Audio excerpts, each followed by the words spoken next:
2,00,000 രൂപ കൊടുത്താൽ MBBSൻ്റെ degree certificate കിട്ടും. പരീക്ഷ തോറ്റവർക്ക് 2,00,000 രൂപ മുടക്കിയാൽ മതി. എങ്ങും പോകണ്ട, മലപ്പുറത്ത് പോയാൽ മതി. മലപ്പുറത്ത് ഇത് മാത്രമല്ല, 10ാം ക്ലാസ്സിലെ SSLC സർട്ടിഫിക്കറ്റ് മുതൽ MBBS, MTech, PhD ഉൾപ്പെടെയുള്ള സർട്ടിഫിക്കറ്റുകൾ കിട്ടും. അങ്ങനെ ഒരു സംഘം മലപ്പുറത്ത് പ്രവർത്തിച്ചിരുന്നു. അവരെ മലപ്പുറം SP ആയിരുന്ന R വിശ്വനാഥന് കിട്ടിയ ഒരു രഹസ്യ വിവരത്തിൻ്റെ അടിസ്ഥാനത്തിൽ അറസ്റ്റ് ചെയ്തു. കേരളത്തിലെ മാധ്യമങ്ങൾ സംഘടിതമായി മുഖ്യ വാർത്തയാണിത്. കഴിഞ്ഞ ജനുവരിയിൽ നടന്നതാണ്. ഇപ്പോൾ 5 മാസം കഴിഞ്ഞു. ഈ സംഭവം നടന്ന് അത് ആകെ റിപ്പോർട്ട് ചെയ്ത ആദ്യത്തെ വാർത്താ മാധ്യമം തീർച്ചയായും ദൂരദർശനാണ്.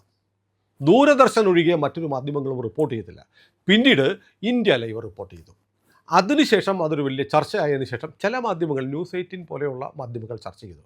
പക്ഷേ അത് അങ്ങനെ വിട്ടുകൊടുക്കേണ്ട വാർത്തയായിരുന്നില്ല പ്രിയപ്പെട്ടവരെ. കാരണം 100 കോടി രൂപയുടെ ഇടപാടാണ് മലപ്പുറത്തെ ഈ സംഘം നടത്തിയത്.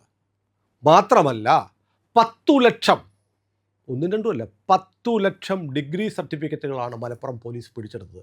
അത് SSLC മുതൽ MBBS വരെയുള്ള സർട്ടിഫിക്കറ്റുകൾ. അത് ഒറിജിനൽ മാറി നിൽക്കുന്ന തരത്തിൽ ഹോളോഗ്രാം, വൈസ് ചാൻസലറുടെ ഒപ്പ്, സർവകലാശാലയുടെ സീല് ഒക്കെയായി ഇന്ത്യയിലെ 28 സർവകലാശാലകളുടെ സർട്ടിഫിക്കറ്റുകൾ.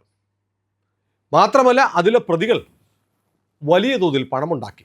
ഒരു പ്രധാന പ്രതിയായ ഡാനി, തിരൂർ മീനത്തൂരുള്ള നെല്ലിക്കാത്തറ ഡാനി എന്ന് പറയുന്ന ആൾ പണമുണ്ടാക്കിയിട്ട് എന്ത് ചെയ്തെന്നറിയോ? 100 കോടി രൂപ ഇയാൾ തന്നെ ഉണ്ടാക്കി. ഇയാൾക്ക് ഗൾഫിൽ ബിസിനസ്സുണ്ട്. പൂനെയിൽ 2 5 സ്റ്റാർ ബാർ ഹോട്ടലുകളുണ്ട്. അത്യാധുനിക സൗകര്യങ്ങളുള്ളൊരു വീട് വച്ചിട്ടുണ്ട്. ബാക്കിയുള്ള ആളുകളുടെ അവസ്ഥ ഇതൊക്കെ തന്നെയാണ്. വലിയ തോതിൽ പണം ഉണ്ടാക്കി. വലിയ വാർത്തയാവേണ്ടതല്ലേ? അതായത് ഒരു വർഷം ഇവർ 20,000 മുതൽ 40,000 വരെ ബിരുദ സർട്ടിഫിക്കറ്റുകൾ വിറ്റിട്ടുണ്ട് എന്നാണ് മലപ്പുറം പോലീസ് കണ്ടെത്തിയത്. ഇത് മാത്രമല്ല, ചില എംബസികളിൽ, വിദേശ എംബസികളിൽ ഈ സർട്ടിഫിക്കറ്റുകൾ അറ്റസ്റ്റ് ചെയ്തിട്ടുണ്ട്. ഓസ്ട്രേലിയ, ഗൾഫ് രാജ്യങ്ങൾ, ജർമ്മനി, UK ഉൾപ്പെടെയുള്ള രാജ്യങ്ങളിലേക്ക് ഈ വ്യാജ സർട്ടിഫിക്കറ്റുകളുടെ അടിസ്ഥാനത്തിൽ ജോലി തേടി ആളുകൾ പോയിട്ടുണ്ട്. മലയാളികൾ ഉൾപ്പെടെയുള്ളവർ.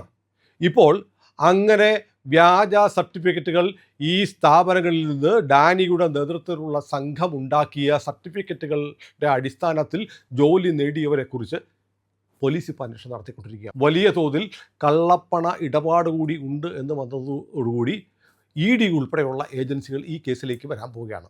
ഇന്നലെയൊക്കെ ആയിട്ട് നമ്മുടെ പ്രേക്ഷകരിൽ ചിലർ എന്നോട് ചോദിച്ചു, ഈ വാർത്ത എന്താ ഇന്ത്യ ലൈവ് കൊടുക്കാത്തത്? ഞാൻ പറഞ്ഞല്ലോ, ജനുവരിയിൽ ഈ സംഭവം ഉണ്ടായപ്പോൾ തന്നെ നമ്മൾ ഈ വാർത്ത കൊടുത്തിരുന്നു.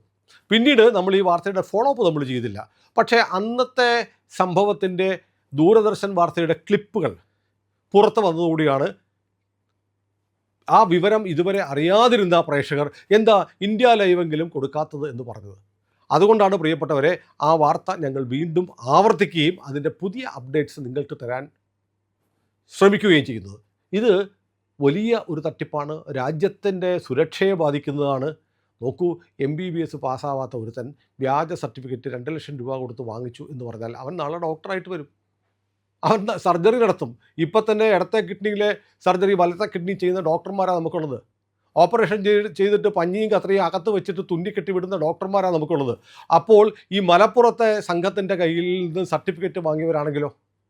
പക്ഷേ നമ്മൾ അത്ഭുതപ്പെടേണ്ടത് ഈ സർട്ടിഫിക്കറ്റ് ഉണ്ടാക്കിയ ലോബിയേക്കാളും ഭീകരമാണ് കേരളത്തിലെ മാധ്യമ പ്രവർത്തനം എന്ന് പറയേണ്ടി വരും. കാരണം ഇത്ര വലിയ ഒരു സംഭവം ഉണ്ടായിട്ട് അത് കേരളത്തിലെ മാധ്യമങ്ങളിൽ വലിയ വാർത്തയായില്ല, വലിയ ചർച്ചയായില്ല, അന്തിച്ചർച്ചകൾ നടന്നില്ല. എന്തുകൊണ്ടാണ്? മലപ്പുറം ആയതുകൊണ്ടാണ്. മലപ്പുറം എന്ന് പറയുന്ന ഒരു വിശുദ്ധ പശുവാണ്. മലപ്പുറത്തെക്കുറിച്ച് ഒരക്ഷരം വേണ്ടി പോകരുത്. പ്രത്യേകിച്ച് മലപ്പുറത്തുകാർ പ്രതികളായിട്ടുള്ള കേസുകളിൽ പ്രതികളാവുന്നത് മണക്കോട് ജസിം, മൂച്ചിക്കൽ ഇർഷാദ് തുടങ്ങിയ ആളുകളാണെങ്കിലോ ആ വാർത്ത കൊടുക്കാനേ പാടില്ല. കാരണം ആ പേരുകൾ അങ്ങനെയാണല്ലോ. കാരണം നമ്മൾ കണ്ടിട്ടില്ലേ, ഒരു കേസിൽ ഒരാൾ മകളെ അച്ഛൻ കൊന്നു എന്ന് പറയും. അച്ഛൻ എന്ന് പറയും, കാരണം ഹിന്ദു ആയിരിക്കും. എന്നാൽ അതേ കൃത്യം ചെയ്തത് ഒരു മറ്റൊരു സമുദായത്തിൽപ്പെട്ട ആളാണെങ്കിൽ ബാപ്പ എന്ന് പറയില്ല, അപ്പോഴും പിതാവെന്നേ പറയത്തുള്ളൂ. ഇതൊരു വ്യത്യാസമാണ്. കുറേ കാലമായി നമ്മുടെ മാധ്യമങ്ങൾ കാണിച്ചു കൊണ്ടിരിക്കുന്ന ഒരു കണ്ണൻ തിരിവെന്ന് പറയേണ്ടി വരും. പക്ഷേ അത് വേണം വിടാം, ഒരു സൂചിപ്പിക്കൽ എന്ന് വെച്ച് വേണമെങ്കിൽ നമുക്കങ്ങ് ക്ഷമിക്കാം. പക്ഷേ ഇതോ മലപ്പുറത്ത് നെല്ലിക്കാത്തറ മീനത്തൂർ തിരൂരുകാരൻ ഡാനിയും മണക്കോട് നെടുമങ്ങാട് തിരുവനന്തപുരത്ത് മണക്കോട് ജസീം അയാൾ ഈ കേസിൽ ഉൾപ്പെട്ടത് എങ്ങനെയാണെന്ന് ഞാൻ പറഞ്ഞു തരാം.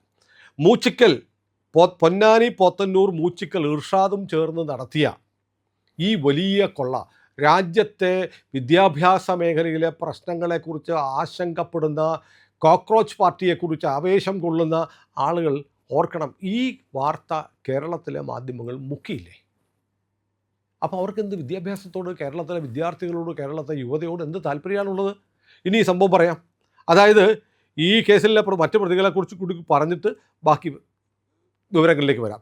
ശിവകാശിയിലുള്ള ജഹാംഗീർ, പൊൻപാണ്ടി, പരമശിവം, ഷെഫീഖ്, രതീഷ് എന്നിവരും ഈ കേസിൽ അറസ്റ്റ് ആയിട്ടുണ്ട്. കാരണം ഇവർ ശിവകാശിയിൽ ഒരു 2 നില വീടെടുത്ത് അവിടെയുള്ളൊരു പ്രസ്സുമായി ബന്ധപ്പെട്ടിട്ടാണ് ഈ പരിപാടി നടന്നുകൊണ്ടിരുന്നത്. ശിവകാശിയാണല്ലോ പടക്കങ്ങളുടെയും അച്ചടിയുടെയും ഒരു പ്രധാനപ്പെട്ട ദക്ഷിണേന്ത്യയിലെ കേന്ദ്രം. അവിടെ ശിവകാശിയിലാണ് ഈ സർട്ടിഫിക്കറ്റുകൾ തയ്യാറാക്കുന്നത്. ഒരു സർട്ടിഫിക്കറ്റ് അടിക്കാൻ ഹോളോഗ്രാമൊക്കെ വെച്ച് തയ്യാറാക്കുന്നതിന് 800 രൂപയാണ്. 800 രൂപ വിലയുള്ള ഈ സർട്ടിഫിക്കറ്റാണ് ഇവർ 2 ലക്ഷം രൂപ വരെ വിറ്റുകൊണ്ടിരുന്നത്. ഇനി ഈ മൂച്ചിക്കൽ ഇർഷാദ്, പോത്തന്നൂർ പൊന്നാനിക്കാരനായ ഈ മൂച്ചിക്കൽ ഇർഷാദിന് ഒരു വിദ്യാഭ്യാസ കൺസൾട്ടൻസി ഉണ്ട്, എഡ്യൂക്കേഷണൽ കൺസൾട്ടൻസി. അവിടെ പരീക്ഷ തോറ്റവർക്ക് 6 മാസം കൊണ്ട് വിജയം എന്ന് പറയുന്ന പരസ്യങ്ങൾ ചെയ്യും. അവിടെ ആളുകൾ വരും. എന്നിട്ട് വിദ്യാഭ്യാസ കൺസൾട്ടൻസി നടത്തുന്ന ഈ മൂച്ചിക്കൽ ഇർഷാദ് അത്തരം സ്ഥാപനങ്ങൾ കേരളത്തിലുടനീളം ഉണ്ട്. നിങ്ങളുടെ അടുത്തും ഉണ്ടാവും എഡ്യൂക്കേഷണൽ കൺസൾട്ടൻസി. എഡ്യൂക്കേഷൻ കൺസൾട്ടൻസികളുമായിട്ടൊരു നെറ്റ്വർക്ക് ഉണ്ടാക്കി ഈ സംഗതി റെഡിയാക്കും. അവിടെ പരീക്ഷ തോറ്റവർ, ഇനി എഴുതിയാലും ജയിക്കില്ല എന്ന് ഉറപ്പുള്ളവർ അവിടെ വരുമ്പോൾ അവരുടെ ഡാറ്റ സംഘടിപ്പിച്ച് ഇർഷാദിൻ്റെ സ്ഥാപനത്തിലേക്ക് വരും. അതിന് 3 ലെയറായിട്ടാണ് ഇവർ പ്രവർത്തിച്ചത്. ആദ്യത്തെ ലെയർ ഇർഷാദിൻ്റെ റിക്രൂട്ട്മെൻറ്റ് സ്ഥാപനത്തിലേക്ക് നേരിട്ടും മറ്റ് വിദ്യാഭ്യാസ സ്ഥാപനങ്ങൾ വഴിയും ആവശ്യക്കാരുടെ ഡാറ്റയെത്തും. രണ്ടാമത് ഒരു തൃശ്ശൂർക്കാരനായിട്ടുള്ള ജോസ്, ഈ ജോസ് ഈ ആളുകൾക്ക് പണം വാങ്ങിയിട്ട് ഇവർക്ക് ഈ സർട്ടിഫിക്കറ്റുകൾ കൊറിയറിൽ അയക്കും. അങ്ങനെ ഇർഷാദിനെ പിടിച്ചപ്പോഴാണ് ജോസിൻ്റെ പേര് പറഞ്ഞത്. ജോസിനെ തപ്പിയിറങ്ങിയ പോലീസ് കണ്ടെത്തി ജോസ് എന്ന് പറയുന്ന ഒരാളില്ല, തിരുവനന്തപുരത്ത് നിന്നാണ് ഇത് കൊറിയർ ചെയ്യുന്നത്. സർട്ടിഫിക്കറ്റ് മലപ്പുറത്താണ് സംഭവമെങ്കിലും സർട്ടിഫിക്കറ്റുകൾ കൊറിയർ ചെയ്യുന്നത് തിരുവനന്തപുരത്ത് വന്ന് ജോസ് എന്നുള്ള ഫ്രം വിലാസം വെച്ചിട്ട് സർട്ടിഫിക്കറ്റുകൾ അയക്കും. അങ്ങനെ പോലീസ് തപ്പിച്ചെന്നപ്പോൾ ജോസ് എന്ന് പറയുന്ന ചങ്ങായിയുടെ ഒറിജിനൽ പേര് നേരത്തെ പറഞ്ഞ നെടുമങ്ങാടുകാരൻ ജസീം. അയാളാണ് ജോസ് എന്ന പേരിൽ ഈ സർട്ടിഫിക്കറ്റുകൾ അയച്ചു കൊടുക്കുന്നത്. കാരണം ഇത് പല സ്ഥലത്ത് സ്കാറ്റർ ചെയ്ത് കിടക്കുകയാണ്. റിക്രൂട്ട്മെൻറ്റ് മലപ്പുറത്ത്, പിന്നെ കേരളം മുഴുവൻ ബ്രാഞ്ചുകൾ. സർട്ടിഫിക്കറ്റിന് പണം അടയ്ക്കുന്നത് ഇവരുടെ ബന്ധുക്കളുടെയും സുഹൃത്തുക്കളുടെയും അക്കൗണ്ടിലേക്ക്. അങ്ങനെ പണം കിട്ടിക്കഴിഞ്ഞാൽ ഈ സർട്ടിഫിക്കറ്റുകൾ ശിവകാശിയിൽ നിന്ന് കൊണ്ടുവന്ന് അയച്ചു കൊടുക്കുന്നത് ജോസ് എന്ന പേരിൽ തിരുവനന്തപുരത്ത് നിന്ന് പിടിക്കാതിരിക്കാൻ വേണ്ടിയിട്ടുള്ള സൂത്രപ്പണിയാണ്. അങ്ങനെ അയച്ചിട്ടാണ് ഇവർ ഈ നെറ്റ്വർക്ക് വ്യാപകമായി കേരളത്തിൽ പ്രവർത്തിച്ചു കൊണ്ടിരുന്നത്. അപ്പോൾ ഇതാണ് പ്രിയപ്പെട്ടവരെ ഈ മലപ്പുറത്തെ വ്യാജ സർട്ടിഫിക്കറ്റ് ലോബിയുടെ പ്രവർത്തനത്തെക്കുറിച്ച് ഇതുവരെ നടന്ന അന്വേഷണങ്ങളുടെ വിവരങ്ങൾ. ഈ പറഞ്ഞ പ്രതികളെല്ലാം ജയിലിലാണ്. കൂടുതൽ അന്വേഷണം നടക്കുന്നുമുണ്ട്. ഇതിനകത്ത് സാമ്പത്തിക കള്ളപ്പണത്തിൻ്റെ ഇടപാടുണ്ട്. ഇൻ്റർ സ്റ്റേറ്റ് ക്രൈമാണ്. ഇന്ത്യയിലെ ഏതെല്ലാം സംസ്ഥാനങ്ങളിൽ ഇത്തരം വ്യാജ സർട്ടിഫിക്കറ്റുകൾ വിതരണം ചെയ്തിട്ടുണ്ട് എന്ന് കണ്ടെത്തണം. അതിൽ നിന്ന് എത്ര പേർ വിദേശങ്ങളിലേക്ക് പോയിട്ടുണ്ടെന്ന് കണ്ടെത്തണം. ഒരുപക്ഷെ ഈ കേസിൽ CBI പോലും വരാനുള്ള സാധ്യത മുന്നിൽ കാണുന്നുണ്ട്. കാരണം ഇന്ത്യക്ക് പുറത്തേക്ക് പോയവരെ തിരിച്ചു കൊണ്ടുവരണമെങ്കിൽ കേരള പോലീസിന് പരിമിതിയുണ്ട്. അപ്പോൾ CBIയുടെ ഇടപെടൽ വരും. അപ്പോൾ വലിയ തോതിൽ മലപ്പുറം കേന്ദ്രീകരിച്ച് നടന്നത് രാജ്യാന്തര ബന്ധമുള്ള ഒരു വലിയ തട്ടിപ്പാണ്. അതും നമ്മൾ കള്ളനോട്ട് എന്നൊക്കെ പറയുന്നത് പോലെ അല്ലേ, അതിഭീകരമായൊരു ശൃംഖലയാണിത്. കാരണം എത്ര പേർക്കാണ് പരീക്ഷ എഴുതി പാസ്സാവാത്ത, ഞാൻ ആർഷോയെക്കുറിച്ചൊന്നും അല്ല പറയുന്നത്, പരീക്ഷ എഴുതി പാസ്സാവാത്ത എത്ര പേർക്കാണ് ഈ സർട്ടിഫിക്കറ്റുകൾ കൊടുത്ത് വിദേശങ്ങളിൽ ജോലി ചെയ്യാൻ അവസരമുണ്ടായിരിക്കുന്നതിൻ്റെ അപകടം എന്ന് പറയുന്നത്, വിദേശങ്ങളിൽ ഈ വ്യാജ സർട്ടിഫിക്കറ്റുകൾ വെച്ച് ജോലിക്ക് കയറിയവരെ പിടികൂടിയാൽ പിന്നീട് കേരളത്തിൽ നിന്ന് ഇന്ത്യയിൽ നിന്നുള്ള സർട്ടിഫിക്കറ്റുകൾക്ക് വിദേശ രാജ്യങ്ങൾ എന്തു വില കൽപ്പിക്കും? ഇതാണ് എൻ്റെ ഏറ്റവും പ്രധാനപ്പെട്ടത്. കഷ്ടപ്പെട്ട് പഠിച്ച് നല്ല വിദ്യാഭ്യാസം നേടി വിദേശത്ത് ജോലി മാന്യമായി ശരിയായ വഴിയിൽ നേടുന്ന ആളുകൾക്ക് പോലും ഭീഷണിയായി മാറുകയാണ് ഇത്തരക്കാർ. പക്ഷേ കേരളത്തിൽ ഈ ഭീകരന്മാരെക്കാളും വലിയ ഭീകരന്മാരാണ് കേരളത്തിലെ മാധ്യമങ്ങളും മാധ്യമപ്രവർത്തകരും എന്നുകൂടി നമുക്ക് പറയാതെ തരമില്ല. ഏതായാലും പ്രിയപ്പെട്ട പ്രേക്ഷകരെ, നിങ്ങൾ ആവശ്യപ്പെട്ട ചലച്ചിത്ര ഗാനങ്ങൾ എന്ന് പറയുന്നൊരു പരിപാടി ഉണ്ട്, ആകാശവാണിയിലുണ്ടായിരുന്നു. രഞ്ജിനി എന്നായിരുന്നു പേര്. അതുപോലെ നിങ്ങൾ ആവശ്യപ്പെട്ട ഒരു വാർത്ത തേടി ഞങ്ങൾ വീണ്ടും ഇറങ്ങിയതാണ്. അതിൻ്റെ ഏറ്റവും പുതിയ അപ്ഡേറ്റുകളാണ് നിങ്ങളോട് പറഞ്ഞത്. ഈ വാർത്തയ്ക്ക് പിന്നാലെ ഇനി ഇന്ത്യ ലൈവ് ഉണ്ടാവും. ഇതിലെ പുതിയ പുതിയ വിവരങ്ങൾ നിങ്ങളുടെ മുന്നിലേക്ക് എത്തിക്കും.